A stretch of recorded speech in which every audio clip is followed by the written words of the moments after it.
I'm just going to see if I can make this slideshow. Are you able to see the slideshow? Yes. Yeah, okay, brilliant. So my name's Krish. I work at Guy's Dental Hospital within the dental, the oral surgery department. And during the COVID pandemic, my group, we conducted a study on the psychosocial effects of COVID-19 on staff in a dental teaching hospital. Now, just some background. So this is what the hospital looks like. I don't know if you can see my cursor. So this is the building. This is Guy's Hospital, and that's the very famous London Shard. And we've got a very good view of the London Shard, usually from our building. So this is the Guy's Tower, and our floor is from floor 16 upwards. So it's quite a big dental hospital. We've got every single dental specialty that you can think of. We've also got research going on. We've got student clinics, and this is what the student clinics look like. They're all open plan, which you can imagine is not a good idea when there is a infectious disease outbreak globally, but that is the layout that we have. So I'm just going to move on. So just some background about the study and why we felt that the study was necessary and why we timed the study the way that we did. So in the next two slides, I'm also going to go through the timeline of events in the lead up to our survey period. But I'll just give you a bit of background at this stage. So the reason why we felt this study was important was because during the COVID pandemic, there was a lot of anxiety shared by staff informally within the department. So there was a lot of aspects of working within a large hospital that was concerning for staff members. However, there was no official study to confirm with data, whether be that qualitative or quantitative data. And that's why we felt it was necessary. So the first thing we did was we did a literature review of previous virus outbreaks. And as you can imagine, the two big ones were the 2003 SARS outbreak and the 2014 Ebola outbreak. And in both of those studies, there was a reported rise in the incidence of psychiatric disorders amongst healthcare workers. And this included healthcare workers that were front-facing, that were actually involved in dealing with patients infected with the disease. And this even included healthcare workers that weren't facing the patients who were infected with the disease. So that's why we felt it was very necessary for us to look at how the current virus pandemic at the time was affecting our staff members. So now this is a graph just on this side of the number of cases in the UK at the time. So our survey period, or the time in which we were thinking of doing our study, was right around here. Okay, so that was towards the end of March, early April. That's when we were thinking, right, the study might be something that we really need to do quickly.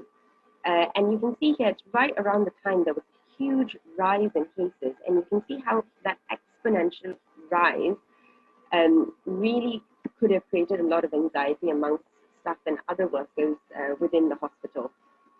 So this is just a timeline of events. I'm sure everyone is really well versed with this, so I probably won't repeat myself too much, but I think what's really important to note here is that things were happening so rapidly. So you have, a week apart, some of it just a couple of days apart, and things were moving so rapidly globally, and then it started moving so rapidly within the UK. So you can see for us, February 28 was our first local transmission of the disease. And then by March 11th, the WHO declared that it was a pandemic. So how did the dental department respond to this virus outbreak? So firstly, we followed national guidelines, and the national guidelines at the time was to cancel all elective operating lists. So that's what we did. March 16th, all adult general anesthetic and intravenous sedation cases were cancelled.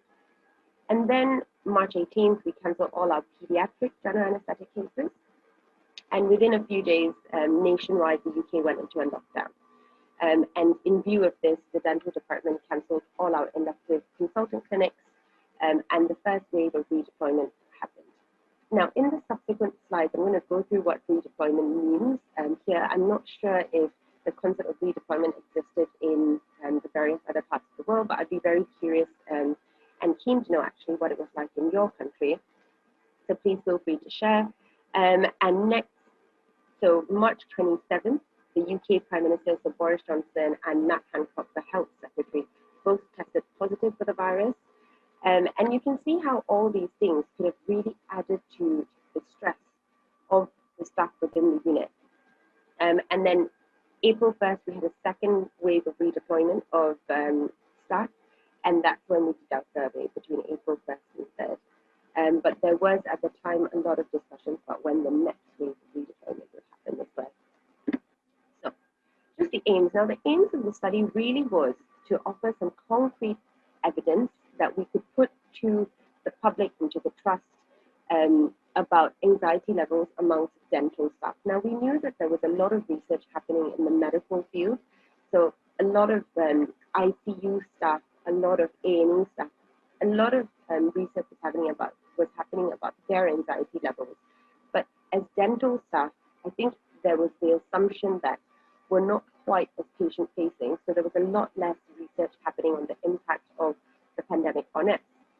So that was the aim of this study, was really to put forth some concrete evidence about how the pandemic affects all healthcare workers, regardless where you're working and the area in which you work in. Next, we also just wanted to investigate the specific aspects of the virus outbreak that were impacting on anxiety levels. And the reason why we wanted to know about the specific aspects was because that could then inform any decisions that we make about how we prepare for future pandemics in order to tackle anxiety levels in the future if we have a future pandemic. So, the method. Now, the way in which we did the study was, firstly, we designed the survey, and our survey design was very much guided by a previous survey that was distributed in Hong Kong between the 24th of January to the 13th of February. So we adapted that survey to meet our local needs. And what we did as well is we added on a generalized anxiety disorder assessment, so a GAD-7. Now that's a well-known international tool for measuring anxiety levels because it's validated and it's sensitive. So that's why we wanted to use that specific tool. So we added that onto our survey as well. Now the sample we went for, because we were trying to demonstrate how all members of the dental team were affected, we included everyone. So we had administrative staff, so that's our patient coordinators, our receptionists, our receptionist team leaders. We had dental nurses, technicians, dentists, and all the range of dentists, so full-time, part-time, locum. We also included our trainees. So as I mentioned, we're a teaching hospital, so we have a lot of dental core trainees. We have specialty trainees. And obviously we've got consultants as well, clinical leads. So we've got because we're such a big dental hospital, we've got a huge team. We wanted everyone to be represented in the study. Now, the survey was distributed in a printed and a digital format.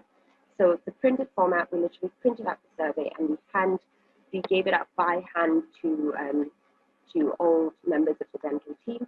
And the digital format was really reserved for members of staff who were isolating because they had symptoms, or if they were working off-site because they were redeployed. And the survey window we went for was very small. It was between the 1st and the 3rd of April.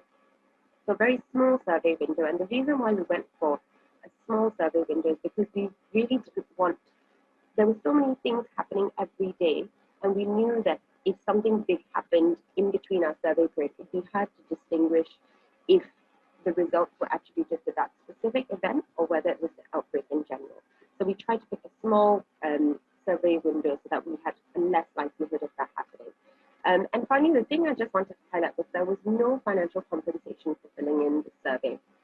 And the reason why I want to highlight that is because it's a lot of when I go through the qualitative data, you will realize that a lot of the descriptions that the respondents were sharing were very, very, vivid. They were quite long, and there was no monetary gain from writing these long essays of how the virus pandemic affected them. And I think it's more of them wanting to share their story. So that's just something else to keep in mind. Now, this is what the survey looked like. So just some basic demographic data. So you have here date, gender, age, which department they worked in. Did they feel they had access to appropriate PPE? How anxious were they with regards to redeployment? And if they were redeployed, where were they redeployed to? And this is the generalized anxiety scale. So essentially what it asks you is 7 questions, and you answer whether you have these symptoms daily, not at all, or nearly every day, several days. And then a final score is tabulated, which puts you either in the category of no symptoms, mild symptoms, moderate or severe symptoms. And finally, this is a free text box, okay, that we included. Now, quite interesting to state that most people actually wrote outside the text box as well. So, there were some that were very long, which was good because we were trying to collect some rich qualitative data. So essentially the question we asked is, what about COVID-19 has worried you most? Now, the analysis is we had to take a mixed method approach, so both quantitative and qualitative. For the quantitative bit, we used IBM SPSS software, and for the qualitative bit, we took a thematic approach, analyzed the 2 examiners. So essentially what we did was we read all the responses by all our participants. We familiarized ourselves with the responses. We generated some initial codes, and then we searched for common themes. We reviewed our themes, and then we defined our themes, and finally we agreed upon our final result. Now, this process took many days because there was a lot of negotiation and reconciliation between the 2 examiners, only because we wanted to make sure we got the themes just right so that we could really reflect the concerns that staff members were feeling. So we didn't want anyone to feel like their concerns were not being reflected. Results. So now here, in terms of the demographics, what we noted was that we had a huge female dominance, which was about 3 to 1. And in terms of the age, the median age was 35 years old. However, the range was very wide, from 19 up to 63 years old. And looking at days a week in hospital, on average, staff worked, participants worked 4.6 days a week, but the range was between 1 to 5 days.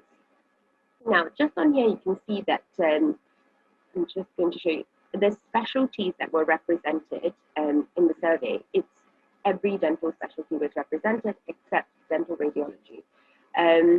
So we've got a huge range of and well represented within the study. So in terms of specialties, they're well represented, and in terms of the roles, you can see consultants, staff grade dentists, specialty training registrars.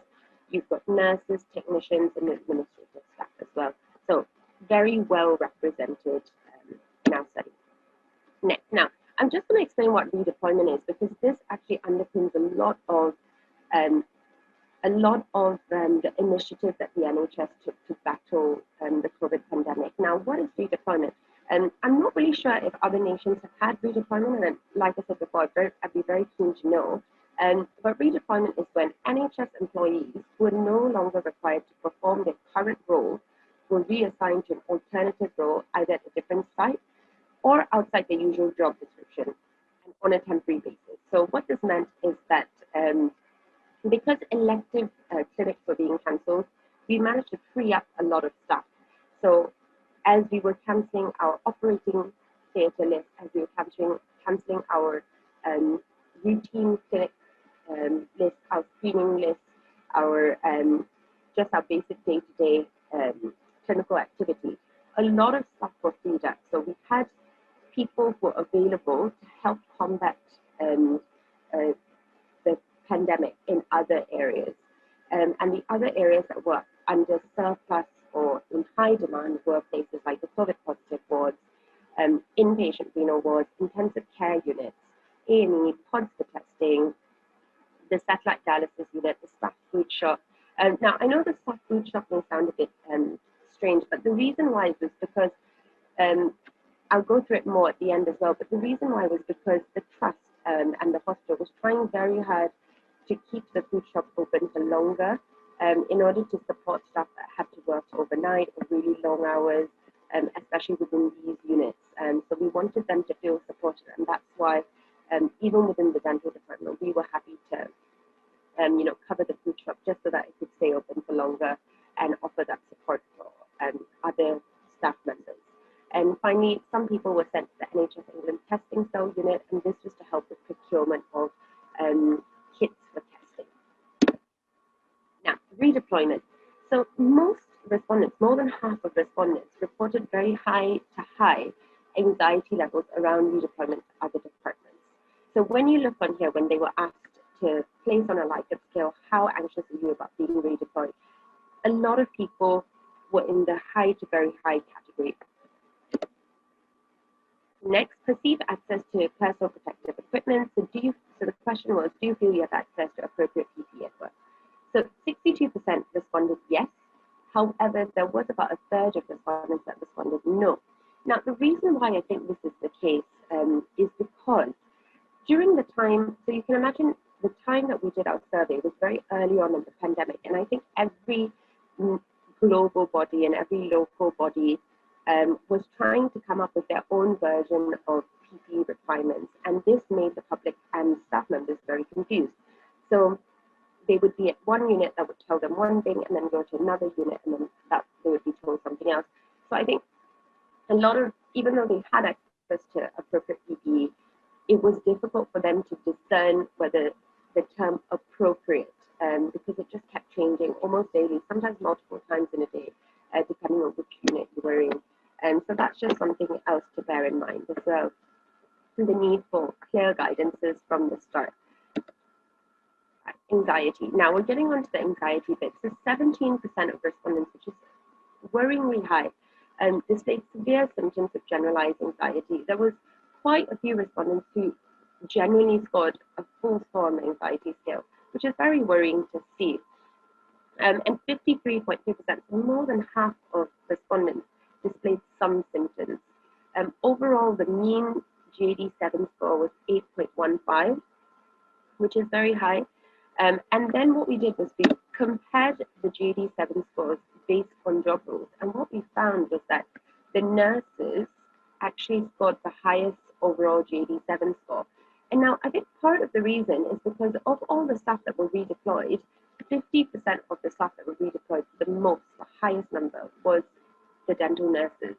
And then the next group that reported high anxiety levels were the registrars and the dental core trainees. And when you look at their qualitative data, their main reason for their anxiety was about their training progression and how their training may have been interrupted because of the pandemic. And then on the lowest side of the scale, we've got administrative staff and dental technicians who reported an overall the lowest GAD-7 score. And I think this could potentially be put down to the fact that they're not patient-facing necessarily. So that could explain, I mean, we're postulating for a lot of these reasons, but it is also backed up by the qualitative data, which I'll go through as well. So we're postulating that for the administrative staff and dental technicians, it's because they're not really patient-facing, so their risk of contracting the virus at work is less.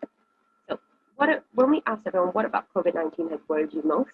These are all the themes that came up.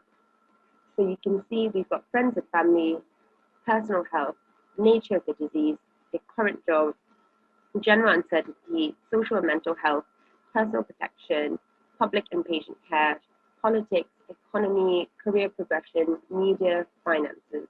So when you look at this view, it really is, you've got the full range of every, you've got such a large range of things that could possibly worry someone about this pandemic.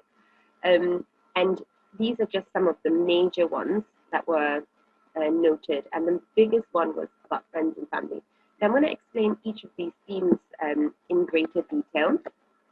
So social and mental health, and this was really, so I'm just going to pick up the main ones, the friends and family, personal health, nature of the disease, and I'm going to go through that in greater detail. So in terms of social and mental health, this really encompassed the implications of self-isolation and social distancing and the lack of contact with loved ones. So some of the extracts that we noted in the data was people mentioned having to social distance from my partner and family, and self-isolation, not seeing or contacting anyone, not being able to see my family, and live alone. So that was the social and mental health aspect of things was a major concern.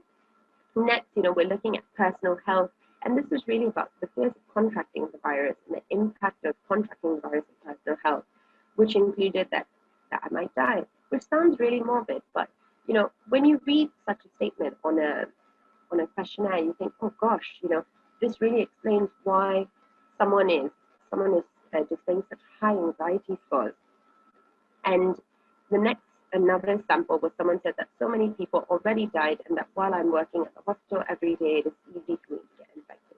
So there are fears about dying, and this is a very real fear. And it's not something that we would necessarily be happy about if staff was concerned about this in day-to-day coming to work. Next is friends and family. Now, this was the impact of the direct or indirect impact of COVID-19 on family members, either impact on their health, their financial well-being, job security, and caring needs. So, for example, here someone mentioned, I may die and leave my 2 young children alone. Giving COVID-19 to my family members was all, quite stressful for respondents. Next was career progression. So this was mostly seen amongst our trainees, and they were worried how, they mentioned things like worried how this will affect my training contract career, as I planned from September that I may not be able to do it if my contract is extended. So there was just a lot of fears about the uncertainty of events that ensued because of the pandemic. And next, we have public and patient care. So people were understandably concerned about the impact on patients because clinics were being cancelled, screening tests were no longer being carried out, and poor compliance in the public meant that they were more likely to contract the virus. So understandably, some people mentioned impact of the condition will have as a secondary effect for other conditions not being treated optimally, such as cancer. And you know what, in reality, we are dealing with that problem now. So why was anxiety important? We know that high anxiety levels among staff, high anxiety levels in the public generally is very, very impactful on society. So firstly, it reduces your immune system, so you're more likely to contract, you're more likely to have severe effects from the virus if you do catch the virus. Secondly, you have more sick days, you require more time off, and if you need more time off, when we're having a global pandemic, we have a further shortage of staff. Secondly, you're not happy at work. You're not able to produce the same output that you would when you are happy, and there's a lot of evidence to suggest this. And obviously, there's impacts on mental health as well. So high anxiety levels can lead to depression, can lead to other mental disorders, which are very, it's not something that could really cripple our healthcare system. So what wellbeing initiatives did we do within the trust? Now, the first thing to note is that Guy's Hospital was really, really good from the get-go. As soon as they identified high anxiety levels among staff, they went in and they started wellbeing initiatives quite early on. So this included, the dental rota was purposefully incorporated with short breaks and time away from clinics. We had food donations, we had free accommodation for anyone who lived with a high-risk family member or high-risk person within the household. Certain mobile apps were provided for free to NHS workers. There was food donations from charities, local car parks eliminated their parking fees.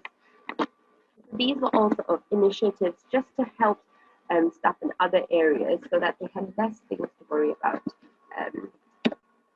during the time. Now, this is quite an interesting idea. The Wellbeing Centre, which was something that was piloted in our 2 hospitals within the trust, St. Thomas's and Guy's Hospital. Now, essentially, it was a floor that was converted into a sort of, the only way to describe it is almost like a meditation suite or a sort of a relaxation center room type thing. And this whole floor had exercise machines, access to physiotherapists, meditation workshops were run every other day. There were coloring books for staff to go and color. There were jigsaw puzzles. There was a message board for people to write to each other. There was aromatherapy. There was a massage chair. There was always healthy food and snacks and free tea and coffee. Now, we're still waiting for the results on how effective this Wellbeing Centre was, but the informal or the pilot study that was done was remarkable. Most people who attended were very happy and very grateful for the initiative and said that it really helped with their day-to-day anxiety. Now, The limitations of the study was that we didn't have any baseline scores for the GAD-7, so it's hard to know whether the pandemic is the reason why people had higher scores. But it's hard to exclude the pandemic as a source of all this anxiety. Analyzing the qualitative data could have had some bias, but like I said, we went through a very robust process. It went over multiple days, lots of negotiation and back and forth to agree upon the final themes. And finally, due to rich demographic data that was collected, we were worried that there was some fear surrounding disclosed information may be attributed to an individual, but this didn't really affect the degree in which information was shared in the survey, is what we found. So recommendations in future work. So I think for the future, we really need to have mental health preparedness schemes. I think we need to accept that pandemics is going to be a way of the future. We're going to keep having pandemics, and we need to be prepared. We cannot wait for a pandemic to happen, and at that point do a study to measure anxiety levels before we put in place a scheme to aid anxiety. I think we need to prepare staff mentally, and we need to do this continually, so that if a pandemic happens, we no longer have this spike in anxiety levels. The next is, when staff are redeployed, I think it's important that they have a curriculum to allow them to continue to develop either additional skills or learning in the field, just so that they don't feel like, especially if they're in a training program, they don't feel like their training is completely halted. Next, we need to have a comprehensive induction prior to redeployment. I think a lot of the concerns around redeployment was the fact that people were just uncertain about the new job roles, they were uncertain about the new department, and there was just a lot of concerns around that. So if we had a comprehensive induction, it would help alleviate all that uncertainty. Next, we need to have more advanced IT systems. We need to allow an element of working from home for staff.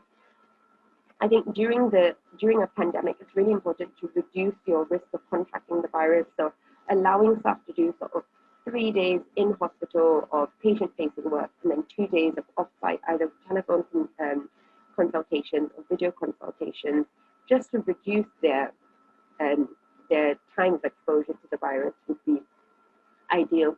Next, what we need to do is study the efficacy of well-being initiatives and repeat the study during the second wave. So key points, obviously the study reveals the significant psychosocial impact of COVID-19 on dental staff. It highlights the importance of mental preparedness schemes to include all healthcare workers, not just staff that work in ICU or A&E, and it suggests the need to initiate and measure effectiveness of well-being interventions. So those are my references. Thank you so much for listening. I'm sorry I couldn't see you all in person, but I am grateful for whoever did listen to the talk. Just some acknowledgements, and I'm happy to take any